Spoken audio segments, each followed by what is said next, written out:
All right, good morning, everyone. Bob here again, Biker News Canada. So, this is a story I just found today on Biker Trash Network. And I'm going to say alleged, but that is how it looks on their website. So, I'll just read the story here. I'm going to leave out names because I always do. And, it's kind of a weird story. Anyway, here we go. Cedar Lake, Indiana. An Indianapolis, Indiana man is locked up in jail after fleeing a Cedar Lake bar and resisting arrest on Valentine's Day. Cedar Lake police were called to Town Club Tavern on Lakeshore Drive for a man fighting with other customers. When they arrived, witnesses say the man, and then they give his name, I'm not going to give his name, started arguing with them after bragging he's with the Hells Angels Motorcycle Club. While verbally arguing with the patrons, he started throwing bar stools and then pulled out the hair of one patron. So they go on. They've got the little police department report, and it tells you where it happened again. The Town Club Tavern. Chief William Fisher provided a press release regarding the situation. So, February 16th, charges were secured with the Lake County Prosecutor's Office against the guy's name, a 36-year-old from Indianapolis, Indiana. Those charges are as follows. Count 1, battery by means of a deadly weapon, level 5 felony. Wow. A felony for swinging a bar stool? That's unbelievable.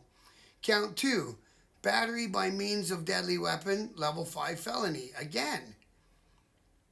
So I wonder how come they can give them two charges that are the same for the same incident.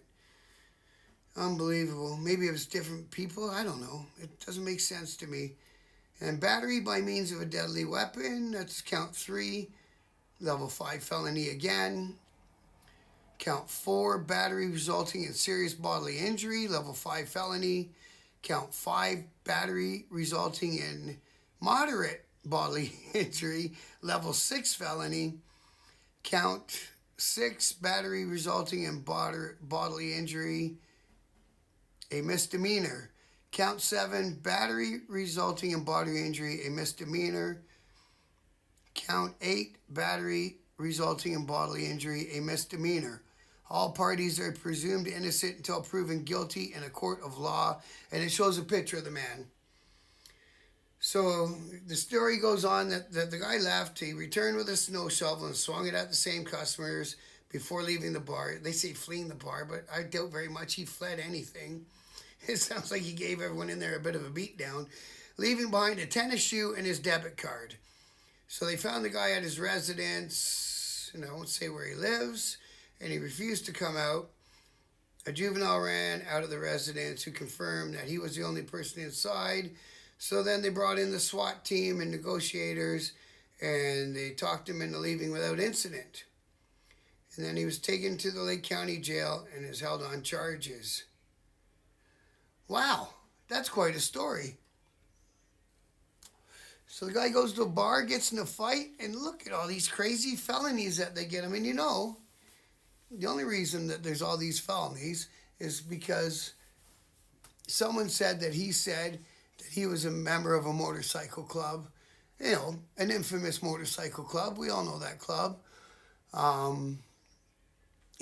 That's it. I'm not really going to put any of a personal spin on it because I don't have one, right? But again, I would say at the end of the day, when it all gets through the courts and everything, all them felonies will go away, and hopefully he'll be hanging out with a misdemeanor or two, or maybe even better, he'll beat it all, right? Depends, if you're outnumbered. I think picking up a bar stool or whatever would be within your rights in the States. I don't know. I'm not a lawyer. But there's the first story. Like I say, come back with a little bit of news. I haven't done any news for a bit. And I got one more biker-related news story I found out of the CBC in Canada. Give me a second to pull it. Okay, and again, this one's off the CBC News app. And again, I'll just read the story. It doesn't mention any club names or anything, so that's cool. So anyway, the Woodbridge branch of the Royal Canadian Legion has been shut down by the national body for an unusual reason.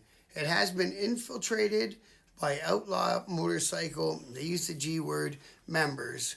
I won't use the G word because it's kind of crap, and actually outlaw motors, OMGs, I hate that. I hate that, but that's what they use in the press. So I won't use it, but anyways, so they say that some bikers hang out at the Legion, I guess.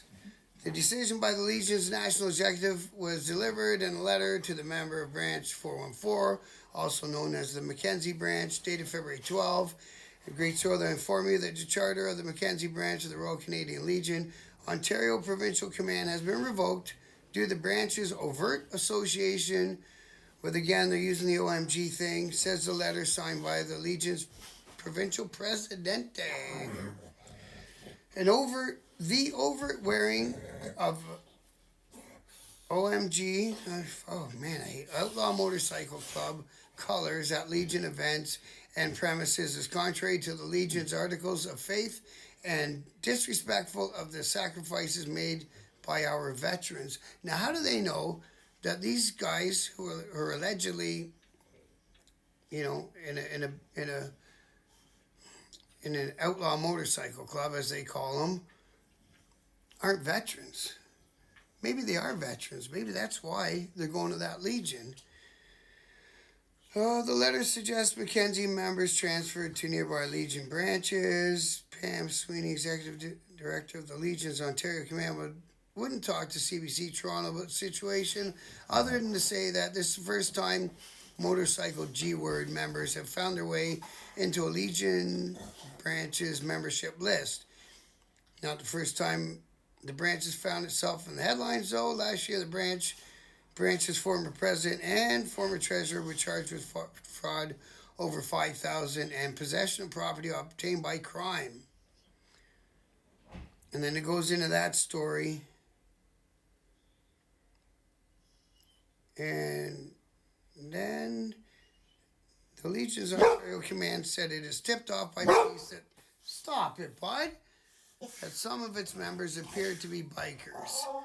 York Regional Police told CBC they have not been involved with any investigation about bikers involved with the Woodbridge Legion. Calls to the OPP and RCMP have not yet been returned.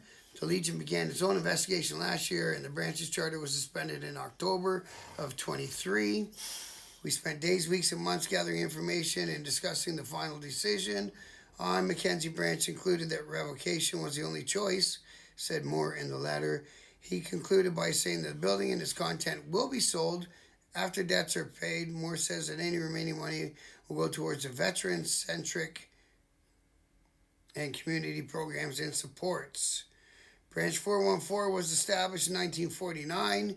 Legion halls are largely gathering spots for veterans of Canada's military, but membership has dwindled in recent years as veterans of the Korean War and World War II age. I suppose that's how it stopped. So that's it. So they're saying some bikers are hanging out at the Legion, and because of that, they're closing down that branch of the Legion and selling it off. That is quite crazy.